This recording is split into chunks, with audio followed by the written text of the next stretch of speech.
Hello दोस्तों, आप सभी का स्वागत है मेरे यूट्यूब चैनल में। आज की कहानी है इश्क की तड़प भाग 12। पिछले एपिसोड में हमने देखा रॉम्बी भी एंटोनी को सब कुछ बताने के लिए तैयार हो जाता है, क्योंकि वह समझ जाता है कि एंटोनी के पास भी कुछ शक्तियां हैं या फिर वह कुछ भविष्य देखने की हिम्मत रखती है और हो सकता है कि वह इस प्रॉब्लम में उसकी सहायता कर सके। और उसे इस वक्त सहायता की बहुत ज़्यादा ज़रूरत थी, इसीलिए वह एंटोनी को बताने के लिए तैयार हो जाता है। देखिए मासी, मैं आपको सब कुछ बताने के लिए तैयार हूँ, लेकिन इस वक्त मैं आपको कुछ भी नहीं बता सकता। नीचे घर के सारे मेंबर हमारा इंतज़ार कर रहे हैं और इस वक्त मैं नहीं चाहता कि कोई भी प्रॉब्लम खड़ी हो। अगर आप मुझ पर विश्वास करती हैं तो प्लीज़ मुझसे अकेले में मिल लीजिए। मैं आपको सब कुछ बताऊंगा, लेकिन इन सब के बाद में मैं एक बात कहना चाहता हूँ कि मैं निया से सच्चा प्यार करता हूँ और उसे पाने के लिए कुछ भी कर सकता हूँ। मेरे प्यार में कहीं भी धोखा नहीं है। मैं जानता हूँ कि इस वक्त मैं बहुत सारी समस्याओं से जूझ रहा हूँ और उन समस्याओं में मेरी सहायता करने के लिए कोई भी नहीं है। मैं अकेला हूँ। निया को चाह कर भी मैं यह सब बात नहीं समझा सकता, लेकिन आपको समझाने की कोशिश करूँगा। एंटोनी उस पर विश्वास करती है और वह दोनों नीचे चले जाते हैं। रोनित वहीं पर खड़ा हुआ होता है, लेकिन रॉम्बी को देखकर उसकी हिम्मत नहीं होती है निया को कुछ भी करने की। मिस्टर विल्सन निया और रॉम्बी की शादी के लिए तैयार हो जाते हैं और दोनों फैमिली रॉम्बी और निया की शादी की डेट निकलवाने की बात करते हैं। निया इन बातों को लेकर के बहुत ज़्यादा खुश होती है, लेकिन अंदर ही अंदर उसे बुरा लग रहा होता है कि आखिर रॉम्बी चाहता क्या है। रॉम्बी को जैसे ही पता चलता है कि शादी की डेट यह लोग फिक्स करने वाले होते हैं, तो उसे निया के लिए घबराहट हो जाती है। वह शादी से पहले ही इसका सलूशन निकालने के बारे में सोचता है। उधर बहरूपिया रौनक की निगाहें निया के ऊपर होती है और वह किसी भी तरीके से निया को पाने के लिए बहुत कुछ करने को तैयार होता है। दोनों फैमिली का मिलन बहुत अच्छे से हो जाता है और मिस्टर विल्सन चले जाते हैं।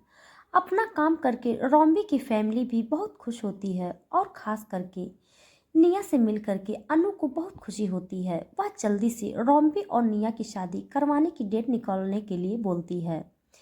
जब सब लोग चले जाते हैं तो रॉम्बी फिर से अपने गुस्से पर काबू नहीं कर पाता और वह सबके सामने रौनक का गला घोटने लगता है। यह देख करके ऐना को बहुत ज़्यादा शौक लगता है। उसे समझ में नहीं आता है कि रॉम्बी ऐसा क्यों कर रहा है।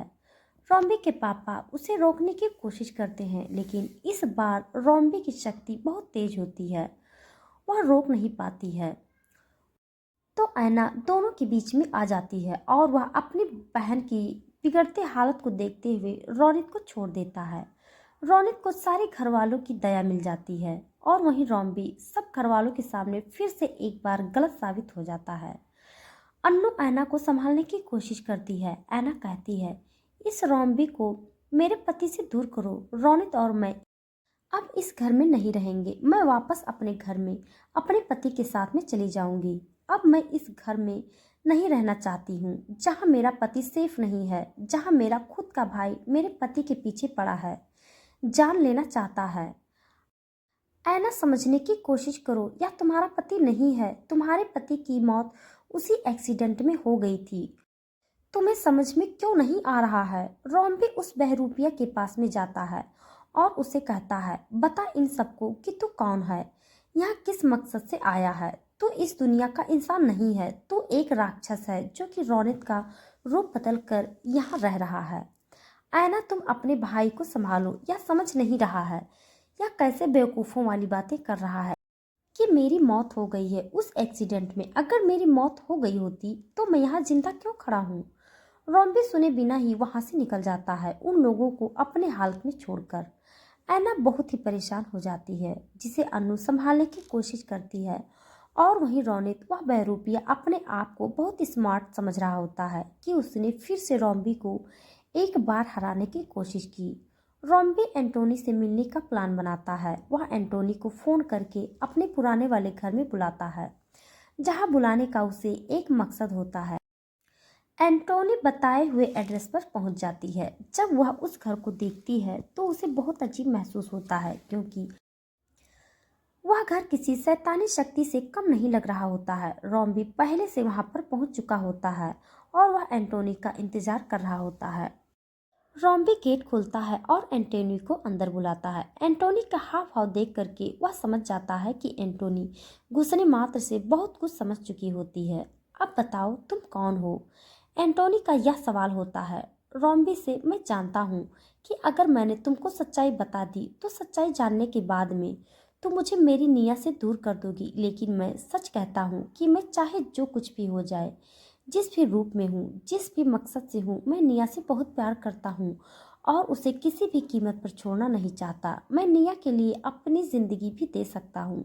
लेकिन एंटोनी जैसे इन सब बातों को सुनना ही नहीं चाहती थी। वह तो बस एक साथ जानना चाहती थी कि रॉम्बी के मुंह से कि रॉम्बी अपनी आंखें बंद करता है और अपने हाथों की मुट्ठी बनाता है और तमाम शक्तियों को एकत्रित करके अपने असली रूप में आ जाता है। इस रूप को देख करके एंटोनी घबरा जाती है, क्योंकि इस वक्त रॉम्बी का पूरा शरीर वैम्पायर जैसा हो चुका होता है। वह किसी राक्षस से कम नहीं लग रहा होता है और उसे इस दुनिया का इंसान नहीं कह सकती। यही रॉम्बी की असली सच्चाई होती है। एंटोनी उसे देख करके गहरी सांस लेती है और बोलती है वैम्पायर। उसे समझ में नहीं आ रहा होता है कि वह रॉम्बी से क्या पूछे और क्या जवाब दे। हाँ, वह रॉम्बी के लिए बहुत कुछ गलत महसूस कर रही थी, लेकिन इतना कुछ गलत निकलेगा यह उसने सोचा भी नहीं था। रॉम्बी जब अपनी शक्तियों को एकत्रित करके उस वैम्पायर के रूप में आ जाता है तो जैसे एक राक्षस रूपी सामने खड़ा हो जाता है, जिसे देख करके एंटोनी डर जाती है। एंटोनी जैसे ही उसे देखती वैसे ही कहती है, तुम अपने नॉर्मल रूप में आओ मेरे सामने।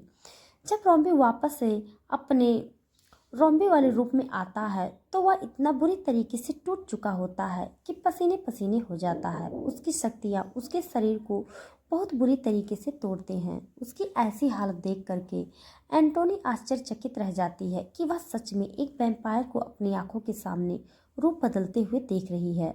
मैं नहीं चाहता था कि यह मेरा रूप मेरे अलावा कोई और भी देखे, लेकिन मेरी मजबूरी थी कि आपने मुझे पहचान लिया और आपको यह रूप दिखाई दे दिया। मैं निया के सामने पूरी जिंदगी में कभी भी इस रूप में नहीं आ सकता, क्योंकि वह बर्दाश्त नहीं कर पाएंगी। मैं जानता हूँ आप इस वक्त क्या सोच रही हो, यही ना कि एक सामान्य इंसान की शादी किसी वैम्पायर से कैसे हो सकती है। तुम्हें निया को छोड़ देना चाहिए। तुम एक सामान्य इंसान से शादी नहीं कर सकती। एंटोनी की यह बात सुन करके रॉम्बी को बहुत बुरा लगता है, क्योंकि वह कहीं न कहीं जानता था कि एंटोनी यही बोलने वाली है कि मैं निया से शादी नहीं कर सकता। वैसे भी मैं निया से शादी नहीं कर सकता था, क्योंकि एक शराब से उसकी ज़िंदगी पूरी तरीके से जुड़ी हुई थी। अगर उस शराब के बारे में एंटोनी को पता चल गया तो वह पूरी तरीके से निया और रॉम्बी के रिश्ते के खिलाफ हो सकती थी। इसीलिए रॉम्बी उस बात को अपने मन में रखा। मुझे पता था कि आप यही बोलने वाली हैं, लेकिन मैं निया को किसी भी कीमत पर नहीं छोड़ सकता। मैं निया से बहुत प्यार करता हूँ। वह मेरा पहला और आखिरी प्यार है। आपने कहा था कि आप मेरी मदद करेंगे, पर आप पर विश्वास करके मैंने आपको सच बताया है। मैं जानता हूँ कि मैं एक वैम्पायर हूँ, लेकिन मैं निया से सच्चा प्यार करता हूँ और मैं निया के बिना नहीं रह सकता। तुम ऐसा कैसे कह सकते हो? रॉम्बे, तुम इंसान नहीं हो। तुम एक इंसान से प्यार कैसे कर सकते हो? तुम अपनी ज़िंदगी को बसाने के बारे में कैसे सोच सकते हो? बात वह नहीं है मासी। मेरी ज़िंदगी में कोई दूसरी प्रॉब्लम है। यहाँ पर कोई दूसरा बहरूपिया आ गया है जो मेरी बहन का पति बनकर बैठा हुआ है। उसकी बुरी नज़र निया के ऊपर है। वह उसे अपनी दुनिया में लेकर जाना चाहता है। मैं निया की उसे सुरक्षा करना चाहता हूँ, लेकिन वह कब किस वक्त निया को नुकसान पहुंचा दे या कह नहीं सकती। आप मेरी मदद कर सकती हैं मासी, निया को मुझसे मिलवाने में और उस बहरूपिया को यहाँ से भगाने में। तो एंटोनी बोलती है, मैं तुम्हारी मदद कैसे कर सकती हूँ? तुम एक वैम्पायर हो और वह मेरी बच्ची एक इंसान है। वह एक वैम्पायर से शादी कैसे कर सकती है? तुम्हें यह सच्चाई निया को बतानी होगी। तुम अगर निया से प्यार करते हो तो तुम उसे धोखा नहीं दे सकते। यह उसके साथ सरासर धोखा होगा कि तुम इंसान बनकर उसके साथ शादी करने जा रहे हो। नहीं मासी, वह बर्दाश्त नहीं कर पाएगी। मैं उसे नहीं बता सकता। मैं खुद उसे नहीं खो सकता मासी। मैं उसके बिना जी नहीं पाऊंगा। वह मेरी जिंदगी है।